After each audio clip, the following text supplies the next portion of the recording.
અને હવે વાત કરવી છે ભ્રષ્ટાચારની અને પહેલા એક સવાલ પૂછવો છે કે તમારા ઘરમાં જો કિંમતી ફર્નિચર હોય અને એને ઉધઈ લાગી જાય તો કેવી હાલત થાય? આપણને એવું થાય ને કે ગયું આ ફર્નિચર, એને બચાવવા માટે જાતભાતના ઉપયોગ આપણે કરીએ, દવાઓ લાવીએ, બધું જ છાંટીએ, પણ એમ છતાં પણ એ ઉધઈ ક્યારેય દૂર થતી નથી.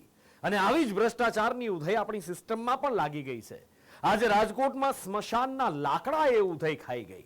અંતિમ વિધિના લાકડામાં પણ ભ્રષ્ટાચારની રાવ ઉઠી અને સરકારી બાબુઓ અને નેતાઓ સામે લોકોનો રોષ ફાટી નીકળ્યો. ભ્રષ્ટાચારની ઉધઈએ ભારે કરી. અંતિમ વિધિ માટેના લાકડા પણ નથી છોડ્યા.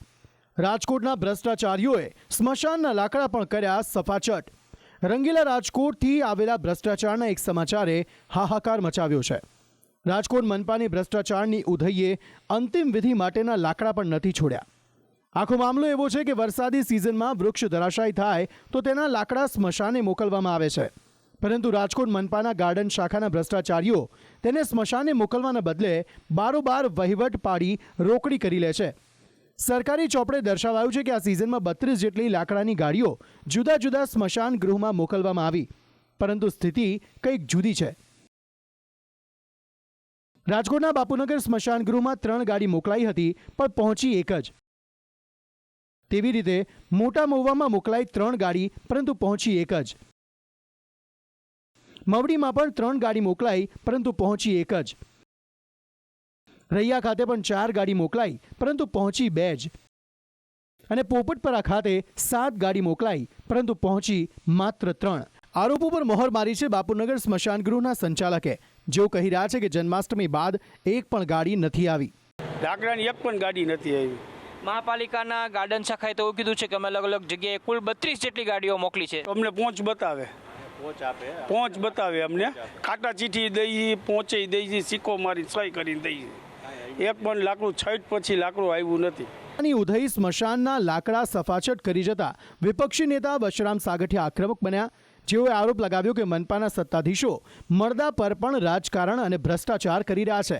ત્યાં ભ્રષ્ટાચાર કરી રહ્યા છે. આ લોકોને મળદા ઉપર જેના માણસનું અંતિમ સંસ્કાર મૃત્યુ આની ઉપર પણ મૂકતા નથી. તમે જુઓ છો કે એ લોકો બતાવે છે અહીંયા 5 ગાડી, અહીંયા બાપુનગરનું જે અમારું સ્મશાન રહ્યું સરદાર પટેલ ટ્રસ્ટ ચલાવે છે, 5 ગાડીઓ મોકલી એવી એના લિસ્ટમાં છે, પરંતુ અહીંયા આપણે જોયું પૂછવા છતાં એક પણ ગાડી આજે લાકડાની આવી નથી. અને લાકડાની ગાડી નથી આવી એનો અર્થ એ છે કે આ લોકો સ્મશાનના લાકડા પણ ખાઈ જાય છે. મેં કીધું ને, મળદા ઉપર રાજકારણ કરવાવાળા લોકો છે, મળદા ઉપર ભ્રષ્ટાચાર કરવાવાળા લોકો છે, અને એને એ જ શરમ નથી કે હવે આપણે પાછું વળવું જોઈએ. બધી જગ્યાએ ભ્રષ્ટાચાર. પરંતુ ખાલી રાજકોટ મનપાને ભ્રષ્ટાચારની ઉધઈ લાગી છે તેવું નથી. દરેક મહાનગરપાલિકાના આવા જ હાલ છે, જ્યાં દરેક પાર્ટીના નેતા ભ્રષ્ટાચારમાં લિપ્ત છે.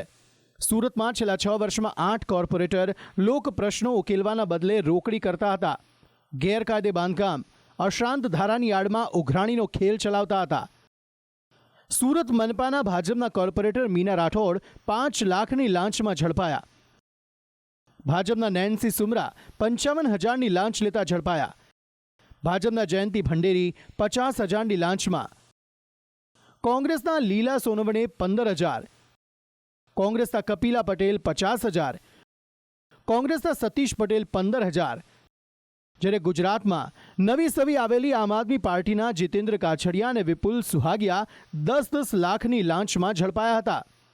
આમ ભ્રષ્ટાચાર મામલે કોઈ એક પાર્ટીને દોષ દેવો યોગ્ય નથી. જેને જ્યાંથી મળ્યું, જેટલું મળ્યું તેટલું ખાઈ લીધું છે અને ખાઈ રહ્યા છે. પરંતુ હવે આ સિસ્ટમમાં લાગેલી ઉધઈની દવા કરવી પડશે, નહીં તો આખી સિસ્ટમ બોધી થઈ જશે અને ખબર પણ નહીં પડે. બ્યુરો રિપોર્ટ, સંદેશ ન્યૂઝ.